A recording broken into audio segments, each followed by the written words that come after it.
On est là parce que je pense qu'une campagne, effectivement, quand on veut faire une campagne de proximité, il faut donner les moyens aux gens de pouvoir effectivement venir discuter avec un candidat.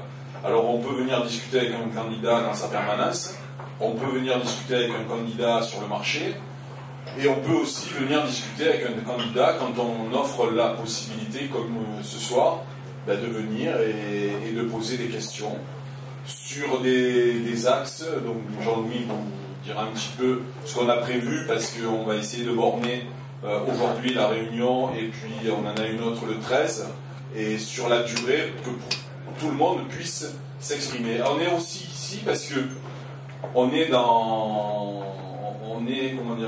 la conception du programme, bien évidemment. Alors, pour faire court, c'est pas parce qu'on n'a pas d'idées qu'on en est là à vous demander quelles sont vos idées. Mais c'est parce que je pense qu'effectivement, tout le monde, à un moment donné, peut avoir une idée qu'on n'a pas eue. Et une idée qui peut être intéressante. Et notamment, quand c'est une idée qui émerge de gens qui sont sur le terrain et qui peuvent effectivement avoir de bonnes idées.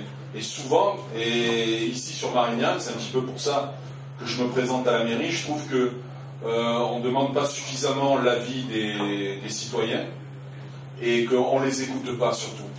Et que du coup on passe à côté de solutions très simples que quand on discute avec les gens dans la rue nous donnent, et il n'y a pas de retour.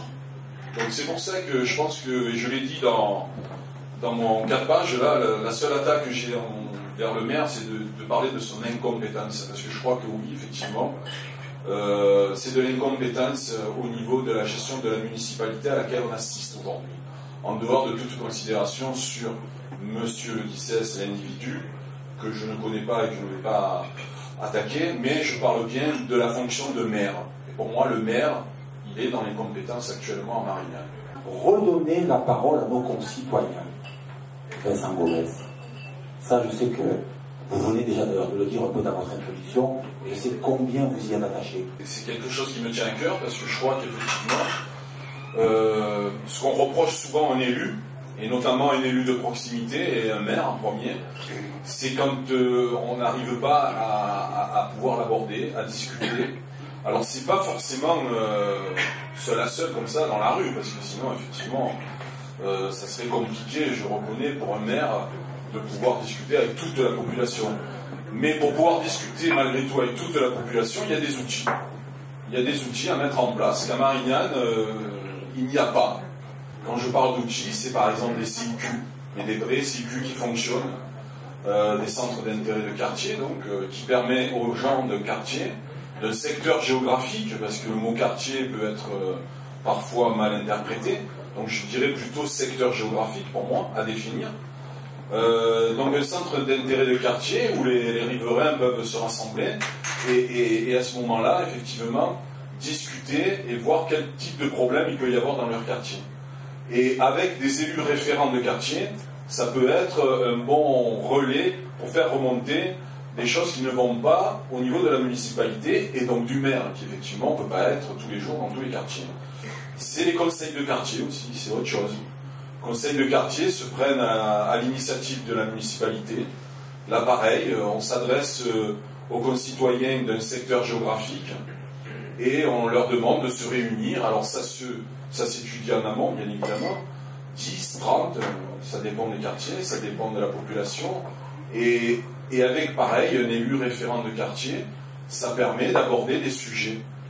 Ça permet de demander aux citoyens qu'est-ce qui se passe dans le quartier, autour de l'école, etc., par exemple, et ne pas attendre, comme on l'a vu là récemment, une réunion organisée par la mairie, où on fait venir tout plein de directeurs de service autour d'un sujet qui était, alors si je ne veux pas aborder ce sujet-là, en tous les cas pas là, les rythmes scolaires, qu'une réunion qui démarre à 10h et on parle des rythmes scolaires à midi moins 20 pour finir la réunion à midi, et toute la première partie n'a servi qu'à dire, voilà, autour de l'école il y a des problèmes de scie, le poteau machin il est cassé, on l'a pas réparé, le trou dans la route, voilà, les gens se gardent sur les trottoirs, qu'est-ce que fait la municipalité, qu'est-ce que fait la police, etc. C'était pas le lieu. c'était pas le lieu. Surtout 5 ans après, presque à quelques mois de l'échéance municipale. On n'allait pas faire le rabat-joie, je ne vais pas dire que c'était électoraliste et purement électoraliste, mais quelque part. Par contre, si on met en place des conseils de quartier qui se réunissent au moins 2 fois dans l'année, avec des réunions, effectivement, avec un ordre du jour, avec des gens qui peuvent, effectivement, demander ce qui ne va pas, demander à ce qu'on règle, ce qui ne va pas, et qu'après on fasse un bilan, une évaluation, et qu'on voit au fur et à mesure avancer des travaux dans les quartiers, et dans tous les quartiers, dans tous les secteurs géographiques de la ville. Parce que des travaux, on en voit en ce moment, ça c'est clair. Mais on les voit où? On les voit concentrés dans un seul endroit. Et puis quand on va discuter un petit peu à l'extérieur, on s'aperçoit qu'il y a des routes défoncées, qu'il y a des espaces verts qui ne sont pas entretenus, que parfois des gens, alors ils ont des belles maisons, des belles villas, mais aux alentours, c'est pas chez eux, aux alentours, rien n'est fait malgré tout. Donc ils ont aussi le droit d'avoir des travaux dans ces quartiers-là. On ne peut pas tout faire, mais ça se planifie. Et à un moment donné, vous avez dit quelque chose, et j'ai compris de suite que ça aussi, c'est un élément qui me tient particulièrement à cœur, et je me relis, favoriser l'intergénérationnel. Pour moi, un centre d'animation de quartier, c'est une maison, effectivement, où dedans il y a des pièces, et dans ces pièces, il peut y avoir des réunions d'associations, de jeunes, de moins jeunes, de la musique, du bridge, des ateliers de peinture, voilà, tout ça. Tout ça est à définir. Et si on arrive à quadriller toute la ville par des centres, et c'est pas nouveau, ça se fait dans plein de villes, aux alentours, ça existe. On n'invente pas l'eau chaude. On prend simplement des idées qui fonctionnent ailleurs pour se dire pourquoi à Marignane ça ne fonctionne pas. Pourquoi personne n'a voulu le mettre en place encore? Alors moi j'ai mon idée. Je pense que malgré tout, il y a un peu d'idéologie derrière. Que la droite et la gauche, c'est pas pareil. Et que même si je me veux ouvrir à tous les citoyens marignanais, je pense quand même qu'on a, dans des villes aux alentours, une majorité de villes de gauche, soyons clairs, où ça fonctionne. Et même les gens de droite avec qui je discute dans Marignane nous le disent. Ça marche, donc il n'y a pas de raison que ça ne marche pas chez nous. Et ils sont prêts à accepter que ça se fasse chez nous. Mais ce n'est pas au niveau des citoyens, c'est au niveau des décideurs, quand je dis droite, gauche, etc., c'est au niveau de ceux qui ont la possibilité de le mettre en place, ça. Et jusqu'à présent, parce que qu'on le veuille ou non, on est quand même sous divers droites ou droite, extrême droite, tout ce qu'on veut, depuis beaucoup et pas mal de temps. Et donc je me dis qu'effectivement, c'est là qu'il faut effectivement apporter une autre vision. Et quand je dis une vision de gauche, c'est une vision large. Je ne fais pas de ce qu'on voudrait parfois, ce n'est pas le programme d'un parti politique, quel qu'il soit, qu'on veut appliquer. C'est une vision, des valeurs. Moi, ce que je veux, c'est que ce qui fonctionne ailleurs puisse se mettre chez nous. Et que ça rassemble tous les citoyens au-delà des clivages politiques. Mais je suis persuadé que tant que nous ne serons pas à la municipalité, ces choses-là ne se feront pas. Parce qu'il n'y a pas de volonté chez nos adversaires, chez le maire, c'est clair, net et précis. Sinon, il l'aurait fait. Ou alors, il faut qu'il se dépêche en 2-3 mois de mettre des maisons de quartier partout. Mais je ne vois pas comment il pourrait faire. Et avoir cette idée-là de la proximité. Et là-dedans, effectivement, pour en revenir à ce que tu disais, on mélange des associations de jeunes, de personnes âgées, des seniors, et ça crée du lien intergénérationnel. En comparaison avec Vitrolles, il y a 7 maisons de quartier. Et ce n'est pas des petites maisons de quartier, c'est des maisons de 5 ou 600 mètres carrés. Alors je ne comprends pas pourquoi sur Vitrolles ça existe et pourquoi à Marignane il n'y en a pas. Moi je ne suis pas partisan de dire ce qui existe et qui a été fait par les autres, quel qu'il soit, c'est mauvais, on va abattre et on va refaire autre chose. Non. Moi ce qui fonctionne, on le gardera. Contrairement à ce qui se fait parfois actuellement, où on jette le bébé et l'eau du bain parce que tout simplement c'est pas soi qui l'a fait. Bon, ça c'est un peu c'est de l'ego pour moi et moi je suis pas dans ce registre-là. Donc ce qui fonctionne, on va le garder. La maison des associations, elle a le mérite au moins d'exister. Mais au-delà des lieux, que ce soit, je disais tout à l'heure, centre d'animation de quartier, maison, centre social, on peut les appeler comme on veut. Ce qu'il faut en amont, c'est une politique municipale de l'animation, en tous les cas à ce niveau-là. Quand je dis animation, c'est pas l'animation de rue, mais l'animation, c'est-à-dire avec des directeurs effectivement de maisons de quartier ou de centres d'animation de quartier, avec un directeur des services qui va gérer tout ça et qui va faire en sorte qu'il n'y ait pas de doublons, qu'on ne fasse pas, parce que le but n'est pas de faire des maisons de quartier où on va faire 7 ou 8 fois les mêmes choses, pas du tout, c'est apporter de la diversité. C'est faire en sorte effectivement que si par exemple, parce qu'il y a le côté financier derrière, si on veut faire un studio d'enregistrement pour des jeunes, ça peut se faire dans une maison de quartier, mais on ne pourra pas le faire dans toutes les maisons de quartier, bien évidemment. Il faut être aussi, je veux dire, il faut apporter des solutions lucides, intelligentes et finançables, entre guillemets. Moi, les promesses que je veux faire, c'est parce qu'on aura la possibilité de le faire. Peut-être pas tout dès la première année, bien évidemment. On ne va pas créer 7 ou 8 maisons de quartier dès la première année, mais il y a peut-être des endroits où on peut déjà, dans certains endroits, récupérer déjà des locaux pour lui donner cette destination finale.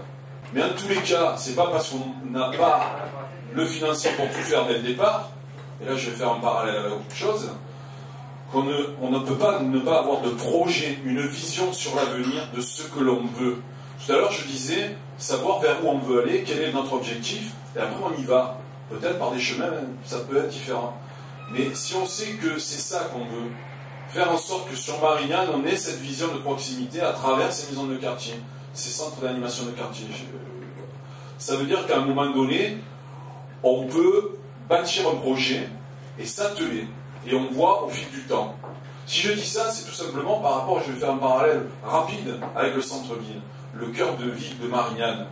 Je pense qu'on paye, entre guillemets, cette non-vision des choses. Et là, je remonte y compris à l'époque de Laurence Deleuil. Mais à l'époque de Laurence Deleuil, la situation, elle était particulière, je dirais. On est passé d'un village à une ville. Pour lui, il fallait préempter et acheter tout le cœur pour pouvoir après faire un projet. Bon, sauf que ça a duré. Et Simon Pierry est arrivé derrière et a fait pareil. C'est-à-dire qu'au lieu de commencer là où déjà on était propriétaire, on attend chaque fois d'être propriétaire de tout pour pouvoir lancer le projet. Donc moi je me dis tout simplement que peut-être la vision du projet, elle n'était pas assez ambitieuse, y compris pour M. Laurence Deleuil à l'époque. Il n'a pas vu jusqu'à 30, 40 ou 50 ans. Il a vu, bon, parce que la situation était différente, et je ne lui reproche pas, mais on paye ça, ce retard, il est là. Donc là, actuellement, quelle vision on a, effectivement? J'en sais rien. On nous parle toujours du centre-ville, du centre-ville, du centre-ville, mais on ne voit rien venir. Donc quelque part, est-ce qu'il y a une vraie vision de ce qu'on veut faire, et quand va-t-on vraiment commencer à faire dans certains îlots, par exemple? Et après on verra. Et si ça met 10 ans pour faire le centre-ville, ben on mettra 10 ans. Mais on aura commencé. Alors que là, on n'a rien commencé. Et quand je dis centre-ville, je ne parle pas de l'avenue Jean Jaurès. Les commerçants, c'est pas d'avoir une rue toute neuve maintenant qui leur pose problème. Mais même moi, la rue elle est jolie, à partir du moment où on a refait du carrelage chez soi ou quoi, on peut être que content, c'est pas un problème. On va pas dire que la rue elle est pourrie, dégueulasse, etc. Non, elle est très bien. Sauf que la question c'est, elle a été refaite il y a 15 ans. Est-ce qu'il fallait la refaire? Quand on voit d'autres lieux qui sont dans un état plus lamentable que celui-là, et quand on sait qu'en plus, cette avenue Jean Jaurès, à quelques mois des fêtes, etc., on n'a pas demandé leur avis aux commerçants, parce que c'est ça la réalité. Mais pourquoi? Parce qu'il n'y a pas de structure. Tout à l'heure, je parlais de structure. Mais on peut aussi avoir ce que j'avais déjà proposé, une structure qui peut s'appeler un comité de concertation de la vie commerciale, où on lui donne le nom qu'on veut. Mais ce comité, cette commission, elle rassemble qui? Elle rassemble les forêts, elle rassemble les commerçants, elle rassemble tous ceux qui à un moment donné un rapport, ça peut être la police, ça peut être les pompiers, parce qu'on peut avoir des problèmes d'accessibilité. Je pense qu'il y avait autre chose peut-être à faire que de les sacrifier, parce qu'il y en a qui ont perdu plus de 65% de leur chiffre d'affaires, il y en a qui ont fermé, il y en a qui s'en relèveront pas, il y en a qui sont déjà partis. Et surtout, il y en a, je ne suis pas persuadé qu'on a dit à tous qu'ils pouvaient effectivement, alors c'est une misère, mais déposer un projet pour avoir des indemnités qui ont été quand même, ça il faut le savoir aussi, votés par la communauté urbaine presque à la fin des travaux. Parce que personne, effectivement, jusque-là, au niveau de la municipalité, n'avait prévu, comme ça se fait ailleurs, c'est qu'avant d'attaquer tout ça, on dit aux commerçants qu'il peut y avoir, effectivement, et on va se battre là où il faut, donc là, la communauté urbaine, pour qu'il y ait des indemnités, et que les commerçants puissent faire des dossiers. Ça n'a pas été clair non plus, là. La preuve, c'est que certains ne le savent pas encore. Et jusqu'où ça va, l'avenue Jean Jaurès? Qui a droit, qui n'y a pas droit? Tout ça, les commerçants ne le savent pas. Ou alors, ils le savent au détour d'une conversation. Quand le maire est arrivé, sa politique était de dire « Je ne donne plus de subventions à l'association des commerçants, c'est à moi, maire, et à la municipalité d'animer la ville, et on le fera. » Résultat des courses, on a vu ce que ça a donné. Et il y a une association de commerçants qui s'est créée maintenant pour prendre les choses en main. Et c'est tant mieux, parce que moi je pense plutôt qu'il faut donner effectivement à une association de commerçants, travailler avec elle, apporter la logistique d'une municipalité, mais laisser faire aussi un petit peu les commerçants qui eux-mêmes savent ce qu'ils peuvent faire pour attirer du monde. Et pas faire des actions et après on s'aperçoit que ça attire pas grand monde. On voit assez peu les gens de la mairie dans les CA, dans les collèges, dans les lycées. Il y a un peu plus de relations avec les écoles parce qu'ils sont directement dépendants des mairies.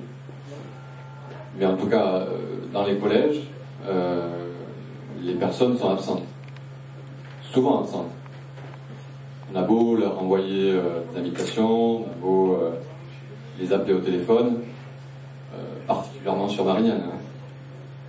On les voit pas.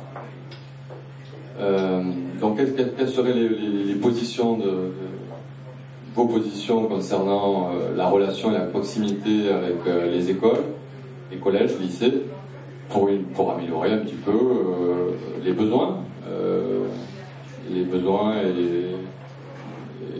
et les rénovations nécessaires pour certains établissements qui vieillissent très rapidement. Alors moi je vais dire tout simplement ce que j'ai dit à la liste qui va être avec moi, parce que le maire tout seul il ne peut pas tout faire, c'est clair. Et que ce que j'ai dit à mes colistiers, c'est que ça va être dur de gagner, ça c'est clair. Ça on le sait tous, à Marignane, ça va être dur de gagner. Mais le plus dur, c'est pas ça, c'est après, c'est de travailler. Et sur ma liste, je l'ai dit, c'est pas on n'a pas fait une liste, j'ai pas fait une liste en disant, ben venez, il faut remplir, il faut faire 39 personnes, et après on verra. Ça, on a donné aussi. On a donné parce que quand on fait une liste avec des gens qui ne savent pas où ils mettent les pieds, qui ne savent pas ce qui les attend après, effectivement, ben, ça donne ce qu'on a pu voir avec l'équipe Simon Pierry, la première en tous les cas, avec des gens qui sur la deuxième n'étaient plus là, parce qu'effectivement, ils sont arrivés, ils se demandaient d'où ils arrivaient, même lui. Hein, je ne refais pas l'historique, mais ça a été par défaut et par la division à droite, effectivement, je suis désolé de le dire, mais en tous les cas, la non-intelligence de deux candidats, sans rentrer pourquoi l'un ou l'autre, peu importe, ça ne me regarde pas, mais qu'on a eu le Front National. Donc ça, c'est un premier point. Et la deuxième, c'est que là aussi, parce que quand on voit ce qui se passe au niveau de l'équipe du maire en place, avec ces élus qui partent, qui se mettent sur une autre liste, alors je parlais du chemin différent, c'est que quelque part, cette équipe, elle n'avait pas de cohésion dès le départ. C'est que des gens sont venus sur une liste pour voir, parce qu'ils se sont dit, oui, je veux bien apporter ma pierre à l'œuvre, etc. Et puis ils se sont aperçus que, ben non, c'était pas comme ça. Nous, on a une équipe, et on a une vraie équipe. D'abord, on a un gros noyau qui est là autour de moi depuis 2008, voire plus.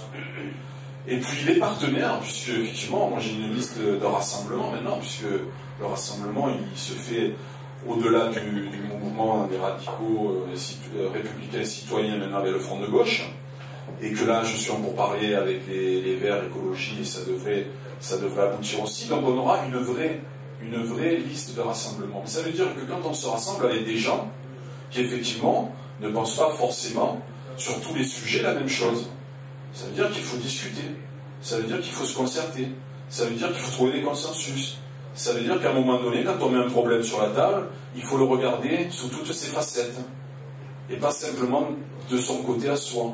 Donc ce qui veut dire que tous les codiciés à un moment donné, ceux qui seront mis, entre guillemets, dans les conseils d'administration, ou désignés dans les conseils d'administration du second degré, il faudra effectivement qu'ils y aillent. Mais pour y aller aussi, il faut qu'ils aient un sentiment de servir à quelque chose.